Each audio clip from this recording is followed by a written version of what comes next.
समय पहले की बात है। एक छोटे से गांव में श्यामा नाम की औरत अपने पति के साथ रहती थी।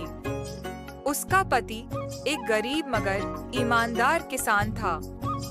दोनों मेहनत करके जैसे तैसे जीवन चला रहे थे।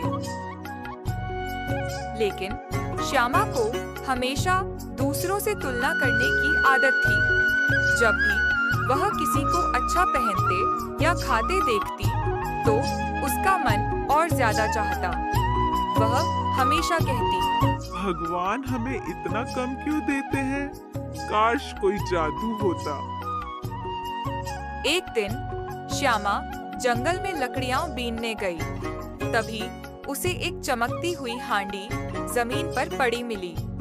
जैसे ही उसने उसे उठाया, उसमें से एक आवाज आई, मैं एक जादुई हांडी हूँ। जो कुछ भी इसमें डालोगी वह दोगुना हो जाएगा। लेकिन याद रखना, लालच मत करना, वरना सब कुछ खो दोगी। श्यामा बहुत खुश हुई। घर आकर उसने हांडी में चावल डाला, तुरंत दोगुना हो गया। फिर उसने गहने डाले, दोगुने हो गए।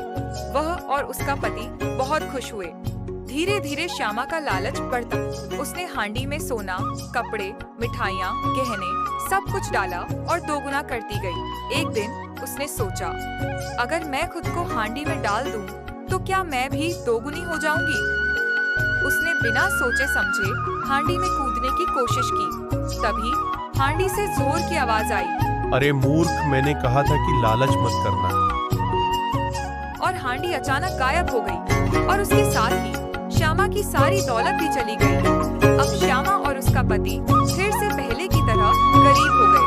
लेकिन इस बार उन्होंने लालच करना छोड़ दिया और ईमानदारी से जीवन जीने लगे। इससे हमें यह सीख मिलता है, लालच हमेशा नुकसान करता है।